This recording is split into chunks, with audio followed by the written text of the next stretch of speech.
começando a falar a respeito desse mercado para a soja, principalmente norte-americano. Nós vamos conversar agora pela internet. Nós conversamos agora com Marcos Araújo, ele que é da Agriinvest, e fala conosco um pouco sobre a operação de mercado. Estava trazendo alguns números, Marcos, em relação soja Chicago neste momento, vai sendo influenciada positivamente por outras commodities, principalmente petróleo. Estamos vendo os Estados Unidos avançarem com a sua semeadura sem muitos problemas, como se dizia no começo. Qual que é a sua avaliação de momento em relação à soja na Bolsa de Chicago? Boa tarde, seja bem-vindo. Olá, boa tarde. Nós temos aí a nível global ainda o efeito e a continuidade da inflação a nível global. Essa questão macro impacta diretamente no mercado de commodities agrícolas, então a expectativa é de continuidade de alta. Nós temos uma previsão climática adversa para as planícies dos Estados Unidos, pegando também o estado de Iowa, junto com Illinois, que são os maiores produtores de soja e milho nos Estados Unidos. E, Fabiano, historicamente falando, em 36 anos, os melhores preços da soja ocorrem na Bolsa de Chicago durante a segunda quinzena de junho à primeira semana de julho. Portanto, nós acreditamos aí nessa expectativa de alta e, sem dúvida alguma, vai ser um momento bem oportuno para os produtores brasileiros efetuarem vendas futuras para 2022, uma vez que já os preços correntes são bem rentáveis e essa venda futura 2022, nós recomendamos fortemente que os produtores protejam essa venda futura com o seguro de alta.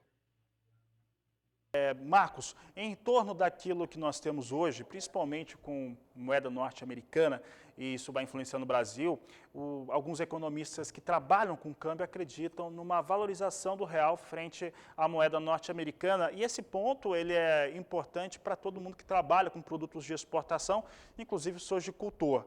Então, esse é o primeiro elemento. Nós temos aí esse destaque que você colocou muito bem em relação a essa última quinzena de junho e a primeira quinzena de julho. Como é que essas variáveis, elas somadas, elas devem refletir sobre os negócios com soja no Brasil, principalmente os valores praticados no cenário interno?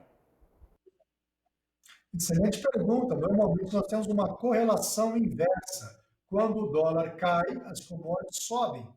Portanto, a tendência ainda, com todo esse desemprego nos Estados Unidos, em torno de 8 milhões e 500 mil pessoas, o governo americano deve continuar com seus estímulos na economia. Isso daí é mais impressão de dólar, é mais injeção de dinheiro no mercado. Por isso, o dólar vem caindo não só aqui no Brasil, como a nível global, o que pode repercutir em preços menores para o sojicultor brasileiro. Portanto, o sojicultor brasileiro tem que olhar com muito carinho essa oportunidade de venda futura. Por quê? Aqueles produtores que compraram seus insumos com um dólar de 5,50, nós tínhamos Chicago, março do ano que vem, ao redor de 11 dólares o bushel. Hoje nós temos o março a 13,80 e o dólar futuro a 5,27.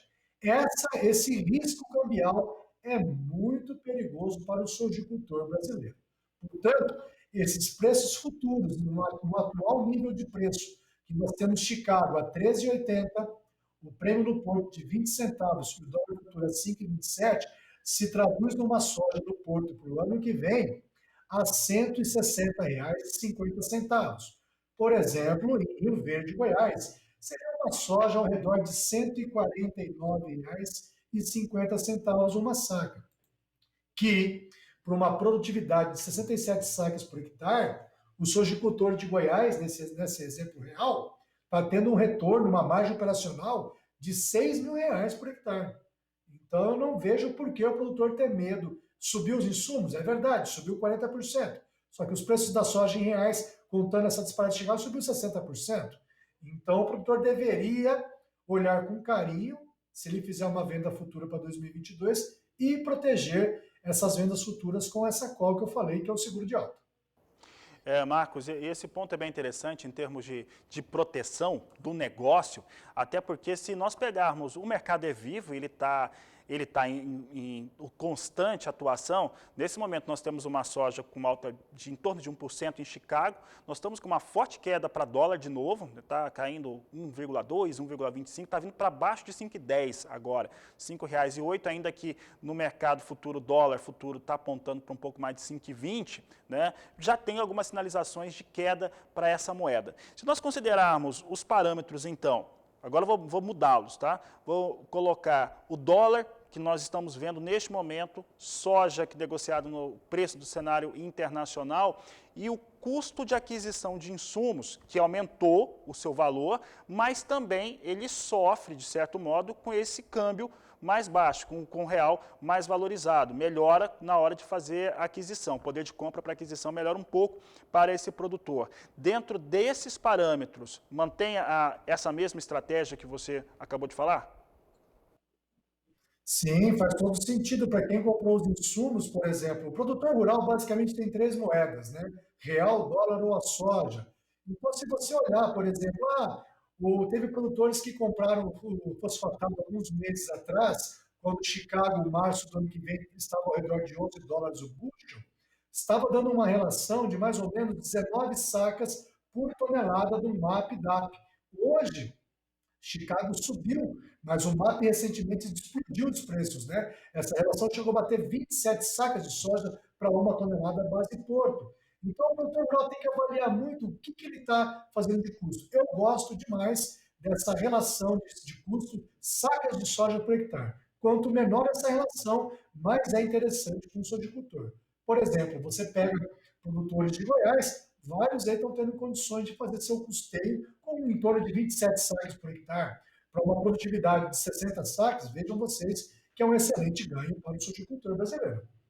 Marcos, vou aproveitar a sua participação aqui, porque não tem jeito, o telespectador, ele vai perguntando mesmo, vai mandando perguntas, a gente divulgou a entrevista antes nas mídias sociais e o pessoal quer saber também de milho. Então vou te fazer uma única pergunta a respeito desse mercado de milho aqui no Brasil, e o pessoal tem pontuado muito a questão do mercado doméstico em relação aos preços praticados, custo de produção, né, que nós temos um custo de produção bastante elevado, ainda mais com as perdas que nós estamos vendo em Paraná, no Mato Grosso do Sul, principalmente, concentrado nesses estados, que são importantes produtores, e a paridade com o dólar também. O dólar volta a ser também de certo modo, influente demais nesse mercado de milho. Aí eu te pergunto, aparentemente safra é menor de milho mesmo, né? O produtor diz que é bem menor. Se isso ocorrer, o atendimento aqui no Brasil é para a demanda doméstica ou é para exportação? Onde que deve ficar esse milho produzido no Brasil? Porque aparentemente uma produção menor no centro-sul do Brasil desequilibra inclusive a situação internacional de milho.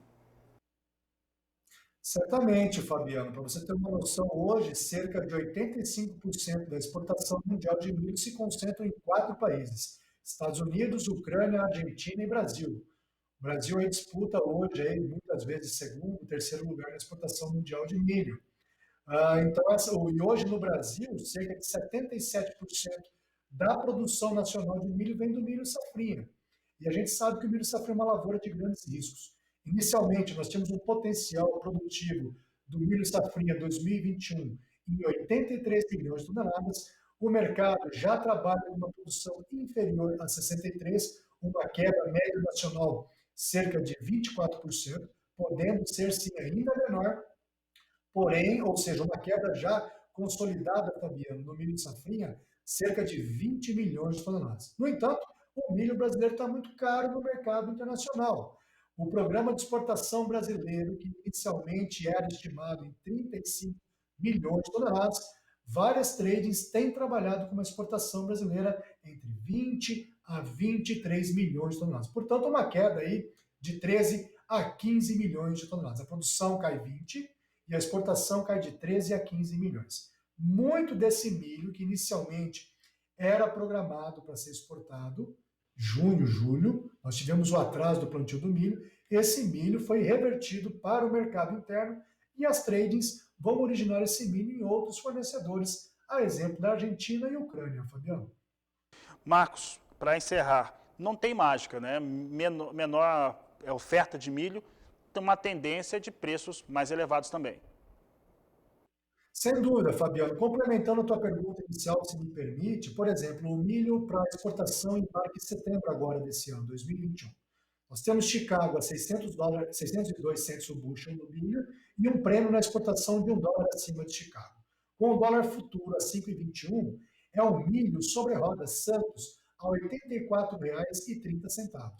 Se nós descontarmos um frete histórico de Santos para Campinas, já que o milho na B3, a referência de preço é Campinas, Fabiano, então 84,30 Santos menos R$ 3 seria o milho setembro, base Campinas, a R$ 81,30. Quando você olha o milho de setembro na B3, ele está a R$ 97,50, ou seja, de 81,30 para 97,50.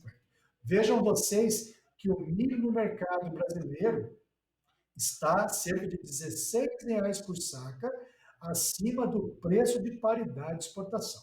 Portanto, o mercado no Brasil segue muito firme, é verdade, só que os atuais níveis de preço já estão muito acima do preço de paridade de exportação. Portanto, aquele produtor que nos assiste, que ainda vai ter milho para comercializar, deveria olhar com muito carinho esse preço futuro na B3, principalmente se protegendo através da compra de seguro de baixa, PUT, ok? Então, para o produtor brasileiro, comprar PUT de milho hoje faz todo sentido para aproveitar esses preços elevados na B3.